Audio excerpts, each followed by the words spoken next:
సాధారణంగా కిడ్నీలో రాళ్లు ఏర్పడ్డాయని వింటూ ఉంటాం.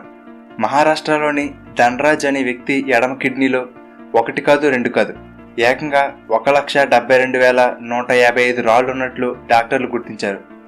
2009 డిసెంబర్ 8న ఇన్స్టిట్యూట్ ఆఫ్ యూరాలజీలో ఎండోస్కోపీ ద్వారా 3 గంటల పాటు ఆపరేషన్ చేసి ఆ రాళ్ళన్నింటినీ తీశారు. ఒక కిడ్నీ నుండి 1,72,155 రాళ్లను తొలగించినందుకు ఆ డాక్టర్కి గిన్నిస్ బుక్ ఆఫ్ రికార్డు కూడా దక్కింది. రీసెంట్గా శాస్త్రవేత్తలు ప్రపంచంలోనే అత్యంత గట్టిగా అరిచే పక్షిని కనుగొన్నారు. అమెజాన్ అడవులలో ఎక్కువగా ఉండే ఈ పక్షి పేరు వైట్ బెల్ బర్డ్. ఇది అరిచినప్పుడు వచ్చే సౌండ్ సుమారుగా 125 డెసిబెల్స్ వరకు చేరుకుంటుంది. అంటే అది దాదాపుగా పెద్ద పెద్ద ఉరుములు వచ్చినప్పుడు వచ్చే సౌండ్, అలాగే ట్రైన్ హార్న్ సౌండ్తో సమానం.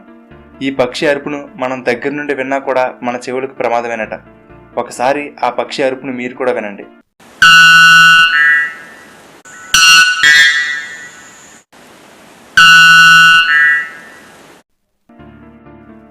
ఇక్కడ కనబడుతున్న ఈ బంగాళదుంప నార్మల్గా కనిపించవచ్చు, కానీ ఈ ఫోటో $1 మిలియన్ అమ్ముడైంది. అంటే సుమారుగా 7 కోట్ల రూపాయలన్నమాట. కెవిన్ అబాష్ అనే ఫోటోగ్రాఫర్ కార్పొరేట్ సీఈఓలను, ధనవంతులను ఫోటో తీస్తూ ఉంటాడు. అయితే ఇతనికి బంగాళదుంపలంటే ఇష్టం. అందుకే ఖాళీగా ఉన్నప్పుడు వాటిని ఫోటో తీస్తూ ఉండేవాడు. ఒకసారి ఒక ధనవంతుడు కెవిన్ ఇంటికి వెళ్ళి ఆయన తీసిన ఫోటోలను చూస్తున్నప్పుడు ఈ బంగాళదుంప ఫోటో కూడా కనిపించింది. ఈ ఫోటో ఎంత కమ్ముతావు అని అడిగితే $1 మిలియన్ అనగానే ఏమాత్రం బేరం ఆడకుండానే 7 కోట్ల రూపాయలు ఇచ్చి దానిని కొనేసుకున్నాడు. Snapdeal.com ఇది ఒక ఈ-కామర్స్ వెబ్సైట్ అని మనందరికీ తెలుసు. కానీ Snapdeal.com నగర్ అనే ఒక ఊరు కూడా ఉంది. మన దేశంలో ఉత్తరప్రదేశ్లో శివ్నగర్ అనే గ్రామం ఉండేది. అయితే అక్కడి ప్రజలు త్రాగడానికి మంచినీరు కోసం కొన్ని కిలోమీటర్ల దూరం వెళ్లవలసి వచ్చేది. కానీ స్నాప్డీల్ కంపెనీ ఆ గ్రామంలో 15 హ్యాండ్ పంప్స్ని నిర్మించింది. దానితో ఆ ఊరి ప్రజలకు నీటి సమస్య తీరింది. దానికి ఆ గ్రామ ప్రజలు ఆ ఊరి పేరుని Snapdeal.com నగర్గా మార్చుకుని తమ కృతజ్ఞతను తెలుపుకున్నారు. యాపిల్ ఐఫోన్ వాడాలని ఎంతోమందికి ఉంటుంది. అయితే 2011లో చైనాకి చెందిన వాంగ్ షాంగ్కున్ అనే ఒక వ్యక్తి తన ఒక కిడ్నీని ఇల్లీగల్ మార్కెట్లో అమ్మేసి ఆ డబ్బులతో iPhone 4 మరియు iPad 2 కొనుక్కున్నాడు. ఈ విషయం అప్పట్లో ఒక సంచలనమైంది. అప్పుడు అందరూ అతన్ని ఇలా ఎందుకు చేశావు అని అడిగినప్పుడు మనిషికి 2 కిడ్నీలు ఎందుకు, ఒకటి ఉంటే సరిపోతుంది కదా అన్నాడంట. కానీ ఇప్పుడు అతని పరిస్థితి దారుణంగా తయారైంది. అప్పుడు ఆపరేషన్ చేసిన డాక్టర్లు అతనికి సరిగ్గా ఆపరేషన్ చేయకపోవడంతో ఆ గాయాలు సరిగ్గా మానక ఇన్ఫెక్షన్ సోకి ఇప్పుడు అతనికి ఉన్న మరొక కిడ్నీ కూడా పాడైపోయింది. దానితో అతను ఇక ఏ పని చేయలేడు. ప్రతిరోజు డయాలసిస్ చేయవలసి వస్తుంది. ఇప్పుడు అతని జీవితం అంతా పూర్తిగా మంచానికే పరిమితమైపోయాడు. ఆనాడు తీసుకున్న ఆ నిర్ణయానికి ఇప్పుడు జీవితాంతం బాధపడుతున్నాడు. మన దేశంలో DTDC, బ్లూ డార్ట్ ఇలా కొరియర్ డెలివరీ చేసే కంపెనీలు ఎలాగో అమెరికాలో UPS అనే ఒక పెద్ద కంపెనీ ఉంది. ఈ కంపెనీ ప్రొడక్ట్స్ని తీసుకువెళ్లే ట్రాఫిక్ సిగ్నల్స్ దగ్గర మ్యాక్సిమం లెఫ్ట్ టర్న్ తిరగవట. ఇలా కేవలం రైట్ సైడ్కి మాత్రమే వెళ్లడం వలన సంవత్సరానికి ఆ కంపెనీకి 3,80,00,000 లీటర్ల ఫ్యూయల్ సేవ్ అవుతుందట. మన దేశంలో రోడ్డు మీద ఎడం వైపుకి ప్రయాణిస్తాం కదా, అలా అమెరికాలో రోడ్డుకి కుడివైపు ప్రయాణిస్తారు. అయితే ఈ డెలివరీ చేసే ట్రక్స్ ట్రాఫిక్ సిగ్నల్స్ దగ్గర వెయిట్ చేసి లెఫ్ట్ టర్న్ తిరగకుండా రైట్కి వెళ్ళడానికే ప్రయత్నిస్తారట.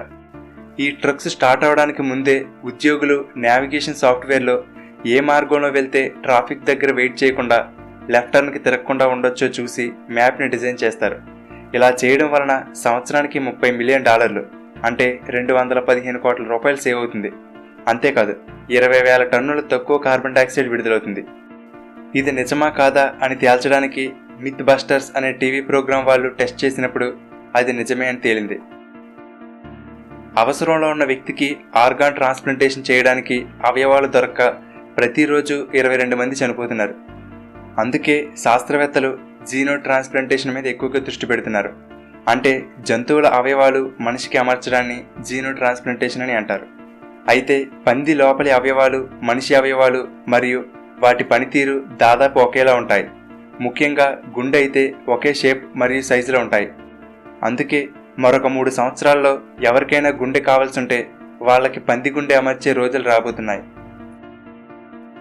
మన బాడీలో 1 క్యాలరీ ఖర్చు అవ్వాలంటే ఒక మౌస్ని 1,000,000 సార్లు క్లిక్ చేయాలట. అంటే సెకండ్కి 10 సార్లు క్లిక్ చేసిన 11.5 రోజులు పడుతుంది. మీరు ఏదైనా ఒక ప్రదేశానికో లేదా ఫంక్షన్కో వెళ్ళాలి, కానీ వెళ్ళడం ఇష్టం లేదు లేదా వెళ్ళలేరు. అలాంటి వారి కోసం జపాన్లో హ్యూమన్ ఉబెర్ అనే ఒక కొత్త టెక్నాలజీ వచ్చింది. దీనిలో భాగంగా ఈ కంపెనీ వాళ్ళకి మీరు మనీ పే చేస్తే వీరు మీకు బదులుగా వేరే వ్యక్తి తలకి ఈ పరికరాన్ని అమర్చి మీరు వెళ్ళవలసిన ప్రదేశానికి పంపుతారు. మీరు మీ ఇంట్లో కంప్యూటర్లో కెమెరా ముందు ఉంటే మీ ఫేస్ అక్కడికి వెళ్ళిన ఆ వ్యక్తి తలకి ఉన్న స్క్రీన్ మీద కనపడుతుంది. అక్కడికి వెళ్ళిన వ్యక్తి అక్కడ మీరు చెప్పినట్లే ప్రవర్తిస్తారు. మీరు అక్కడ ఏం జరుగుతుంది అనేది ఇంట్లో ఉండి ల్యాప్టాప్లో చూడవచ్చు. మీరు మాట్లాడింది అక్కడ వినపడుతుంది. జపాన్కి చెందిన జున్ రకీమోటో అనే వ్యక్తి దీనిని డెవలప్ చేశారు. 1995లో శాస్త్రవేత్తలు మన భూమికి 10,000 లైట్ ఇయర్స్ దూరంలో G34.3 అనే గ్యాస్తో నిండిన ఒక పెద్ద మేఘాన్ని గుర్తించారు.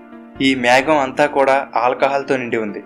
ఆ మేఘం సైజ్ మన మొత్తం సోలార్ సిస్టమ్ కన్నా కూడా 1000 రెట్లు పెద్దగా ఉంది. దానిలో సుమారుగా 200 ట్రిలియన్ లీటర్ల బీర్ ఉండవచ్చని శాస్త్రవేత్తల అంచనా. ఆ ఆల్కహాల్ మొత్తాన్ని భూమి మీదకి తీసుకువస్తే భూమి మీద ఉన్న ప్రతి ఒక్కరికి రోజుకి 150,000 లీటర్ల బీర్ని ఇచ్చినా కూడా మొత్తం 700 కోట్ల జనాభాకి 100 కోట్ల సంవత్సరాల వరకు సరిపోతుందట. అయితే ఈ మేఘం మధ్యలో కొత్తగా ఏర్పడిన ఒక నక్షత్రం ఉండడం వల్ల ఆ వేడికి ఆ ఆల్కహాల్ అంతా వేడెక్కి ఆవిరై మేఘ రూపంలో ఉందని కనుగొన్నారు. ఓకే ఫ్రెండ్స్, ఈ వీడియో మీకు నచ్చితే లైక్ చేయండి, అలాగే మీ ఫ్రెండ్స్ అందరికీ షేర్ చేయండి. ఇలాంటి మరిన్ని ఇంట్రెస్టింగ్ వీడియోలను మిస్ కాకుండా చూడడానికి తెలుగుబడి ఛానల్కి సబ్స్క్రైబ్ చేసుకుని పక్కనే ఉన్న బెల్ బటన్ని యాక్టివేట్ చేసుకోండి. ఫేస్బుక్, ట్విట్టర్, ఇన్స్టాగ్రామ్, టెలిగ్రామ్లలో తెలుగుబడిని ఫాలో అవ్వండి. Thank you for watching.